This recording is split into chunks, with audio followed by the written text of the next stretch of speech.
कृष्णा राजा की कई बीवियां थीं, जिनमें से एक लक्ष्मी और 2-3 रानियां हैदर अली के सख्त खिलाफ थीं और हमेशा इसको ज़ोक पहुँचाने की कोशिश करती रहती थीं।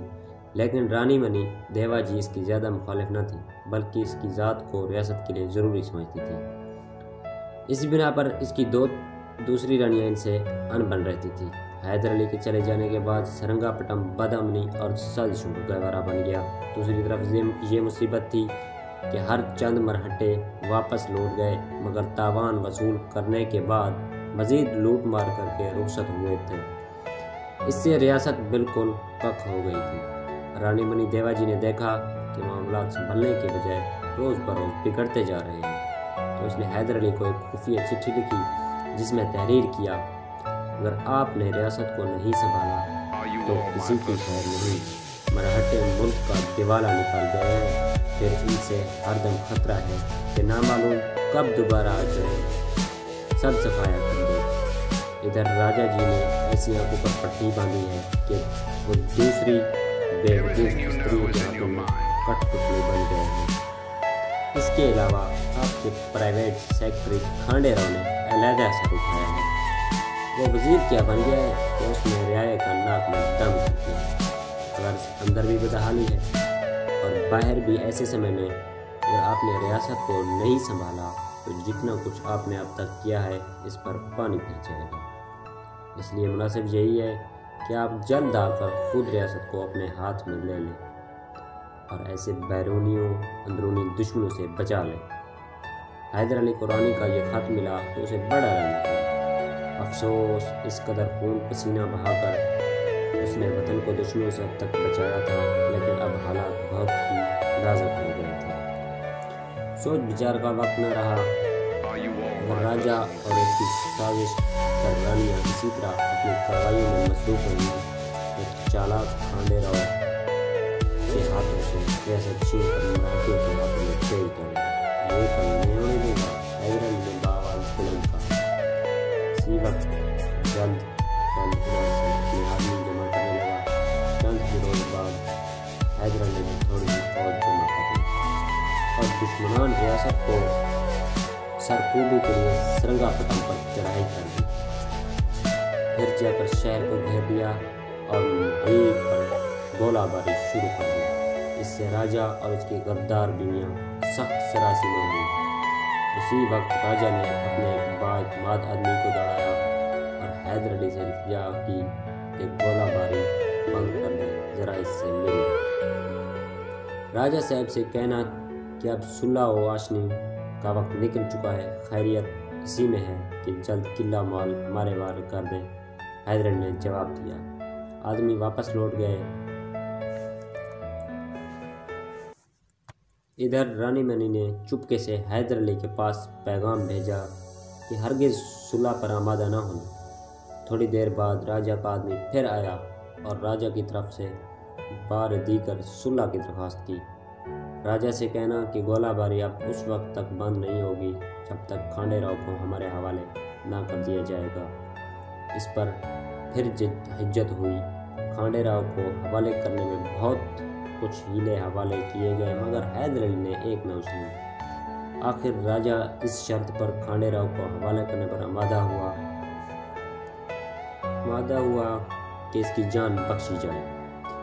हैदर अली ने इकरार किया और अपना कौल पूरा कर दिया।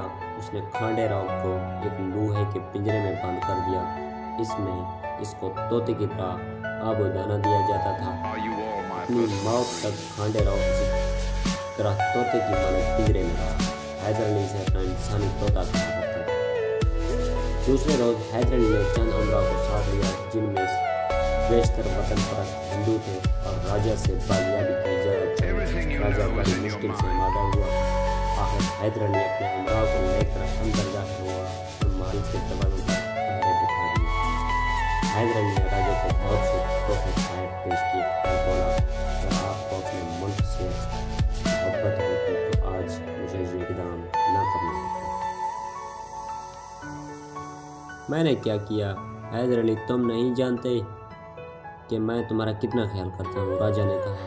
तब ही तो आपने बार बार मराठों को बुलाकर देश का नाश कर दिया और नेताजी की जान के लागू हो गए थे। एक सरदार ने कहा, ये हम पर झूठा इल्ज़ाम है, हम भी तुम सब की तरह देशभगत हैं। राजा ने जवाब दिया, जैसे देशभगत आप हैं, इसका सबूत हमारे पास मौजूद है।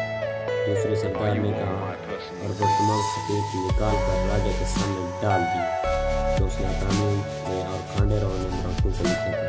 मराठों से जंग में लूट मार के सिलसिला में ये खतूत हैदर अली के हाथ लग गए थे। खतूत को देखकर पहले तो राजा पटाया, फिर संभल कर बोला, ये सब जैली खतूत दुरुस्त है कि खैर हम बहस नहीं करना चाहते। आपने और आपके साथी ने वही किया जो देश का वफादार फैसला था, इसलिए अब आपकी भलाई इसी में है कि तमाम रियासत के मामला और राजा पाठ नेताजी के सुपुर्द कर दे और खुद महल के कोन में बैठकर भगवान का ध्यान किया करें। दूसरे सरदार ने कहा, मुझे हुकूमत की होश नहीं है राजा जी, मगर मैं वतन और अहले वतन की खिदमत करते करते कुर्बान होना चाहता हूँ। ये सरदार जो आपसे मुतालबा कर रहे हैं, इसमें मेरी ख्वाहिश को दखल नहीं है, बल्कि ये मुल्क के अवाम और ख्वास की आवाज़ है। हैदर अली ने कहा, मगर मैं बग़ैर रियासत के किस तरह गुजारा करूँगा।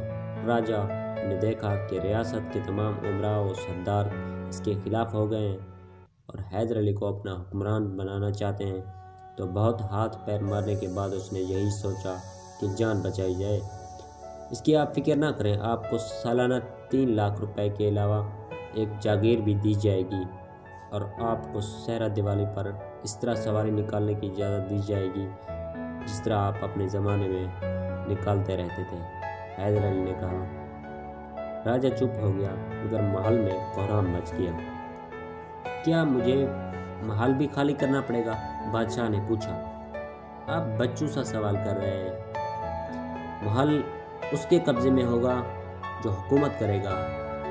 आपकी हुकूमत ख़त्म हुई, एक अमीर ने जवाब दिया। लेकिन मेरी रानी है, राजा ने फिर अहमकाना सवाल किया। वो सब आपके पास रहेंगी, कोई इनसे तारुज़ नहीं करेगा। सिर्फ रानी मनी को 10,000 सालाना मिलते रहेंगे।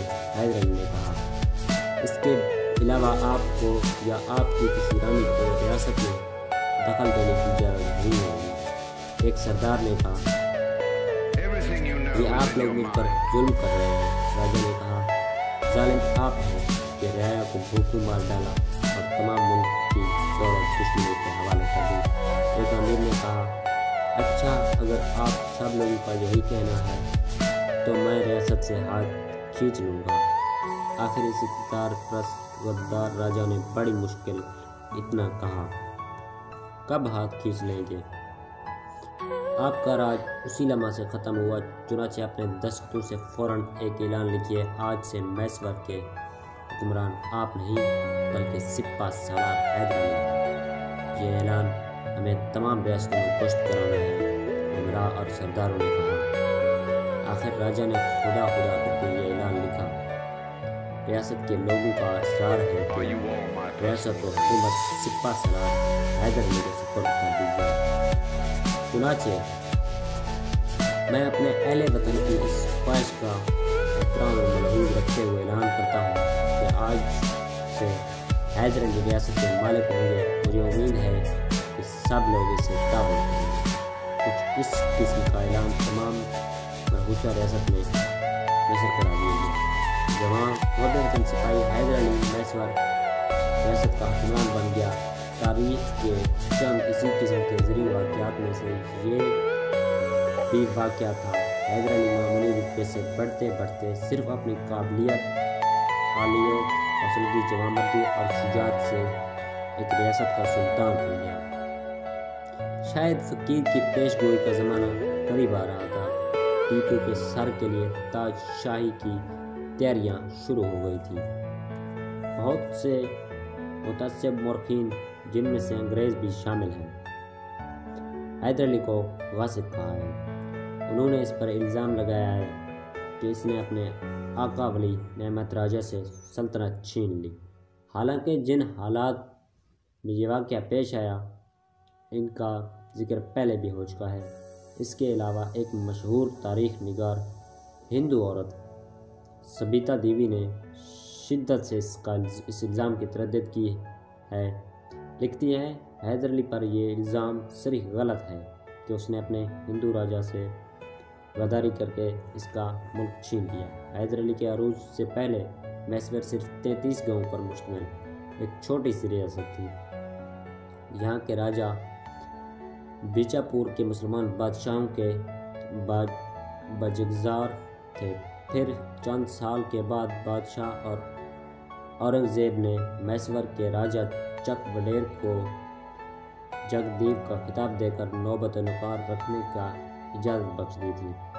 इसके अलावा कुछ अरसा बाद मुगल शहंशाह ने हैदर अली को सरा का गवर्नर मुकर्रर करके इसके मरातब बुलंद कर दिए थे। इससे पहले कहा जा सकता है हैदर अली बहुत मैसर का राजा मातहत ना रहा था, बल्कि राजा इसका मातहत था, क्योंकि रियासत मैसवर बेशतरी से सल्तनत दिल्ली की थी। इसके बावजूद भी राजा ने इसके खिलाफ सख्त साजिश की और इसकी तबाही के दर पे हो गया था। इसीलिए हैदर अली को मैसवर की हुकूमत अपने हाथ में लेनी पड़ी थी।